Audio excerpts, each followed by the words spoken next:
Jim, thanks so much for joining me today. As you know, Xavier, as part of our 175th anniversary celebration, has partnered with America Media for some pilgrimage opportunities for our alums and friends.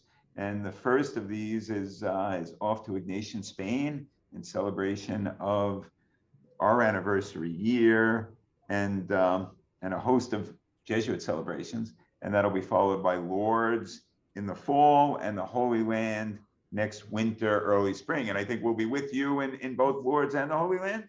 God willing. God willing, indeed. So I appreciate your time this morning, and you have great pilgrimage experience. So I'd like to just tap into that a bit. And can you speak to us a bit about pilgrimage in the life of the church and the life of faith?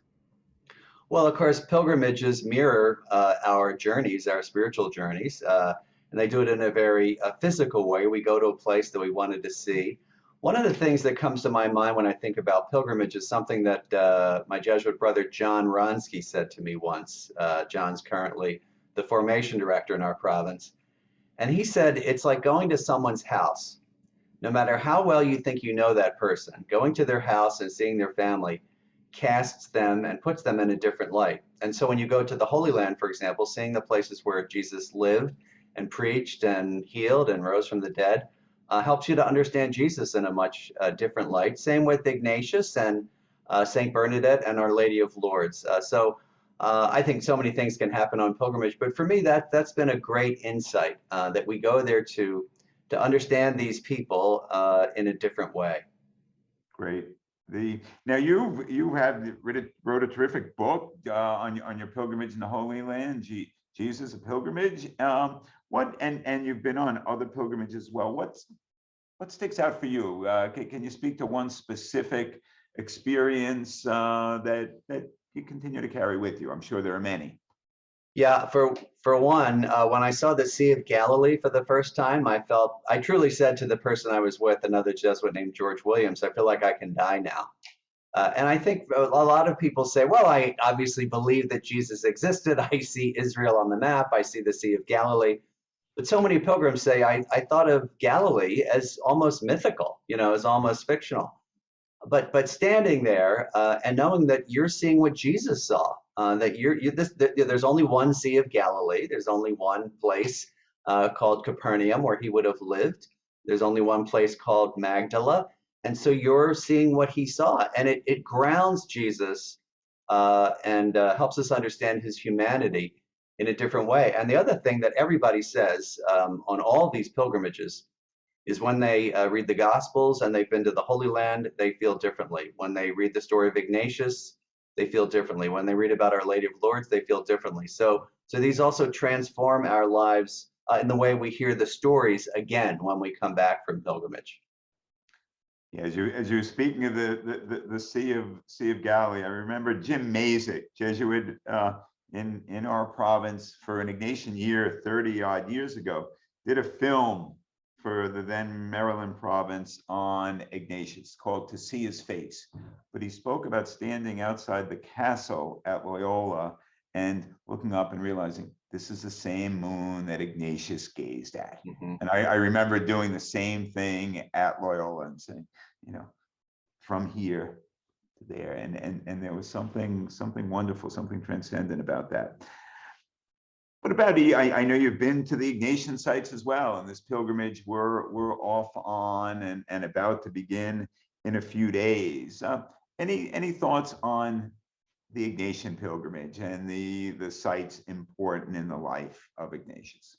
Well, you're going to laugh, Jack, but I've not been to the Ignatian sites. I have not. I've not been on that pilgrimage, and I've only been to Loyola Castle. But one of the things I can say about that place is that when you go in and you see the room of the conversion, there's a beautiful legend over the room that says, here Ignatius surrendered himself to God. And once again, it reminds you of the physicality and the reality of these things, that these are not simply legends, they're not simply myths, but they happen in a real place and in a real time. And if God could encounter Ignatius in a real place and a real time, then he can encounter us not simply on pilgrimage, which is a real heightened time, when God meets us, but really anywhere we are, in a castle in Loyola, in a grotto in France, obviously with people who met Jesus in Galilee and Judea. These are real places. And these people came into real places, real times, and met with real people. And that's how God interacts with us. Well, Jim, thanks for the time today. To folks watching us, you can, in some sense, share in our pilgrimage. Those of us who will be in Loyola and Manresa and Montserrat in the days ahead by subscribing. Shauna Gallagher-Vega, our Director of Communication, will share our daily videos from these sites, and we would be delighted to have you with us. When I was 10 years or so ago, walking the Camino to Santiago de Compostela with Mike Fernandez of the class of 72. And every once in a while, we'd be in spots, and Mike would say, maybe we just take a cab for a few miles. And he would feel a little guilty about that, as if we were not quite totally authentic pilgrims. And Mike was doing the entire 450 miles at that point. And I would often say to Mike, there are lots of ways to do the Camino. That's right. And there are lots of ways to make pilgrimage. And I'm delighted that I'll be in Spain with some of our Xavier alums and families and other folks from America, and certainly delighted to have folks join us at home. So Jim, thank you for the time today, and thanks for all your good work sharing your own experience. Again, I would recommend to folks Jesus, a Pilgrimage, a terrific book. Jim's not here for me to make plugs, but it's a terrific book about pilgrimage and really about Jesus and great connections, I think, not only to Jim's experience, but to our lives. Well, thanks, Jack. You can use this or not, but can I share something else that might be helpful for the pilgrims? Please. I'll do a little, well, I'll just launch right into it. I think one of the most important things to know about pilgrimage is that your experience is your experience, and that God meets you where you are. One of the most incredible things about going on pilgrimage to the Holy Land is at the end of the day, we have faith sharing. And invariably, someone will say, oh, I was moved to tears by seeing the Sea of Galilee. And another person will say, yeah, that didn't do much for me. Another person will say, did you hear that beautiful hymn, Lord, you come by the seashore? When I realized that we were singing it on the place where Jesus actually called the fishermen, I just was so moved.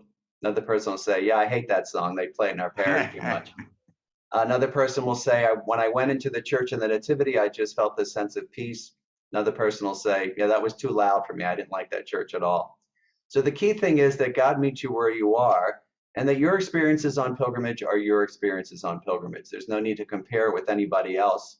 But it's also wonderful to see the different personal and unique ways that God has of reacting to, of encountering us, and that it's the same spirit. So whatever your experience on pilgrimage is, let it be your experience and let it be valuable to you. And know that this is the way God is speaking to you personally. So I just wanted to share that. It's probably the most helpful thing I've learned for groups on pilgrimages. Great, thank you. And hopefully that's an invitation for others to consider joining us on future pilgrimages. Jim, have a great day. Thanks, Jack. We will remember you, as we will all our alums, in our prayers and our thoughts when we're in Spain. Thanks, Jack. God bless you. Good, thanks, Jim. You too. Be well. All right, see you later. So long, Jim.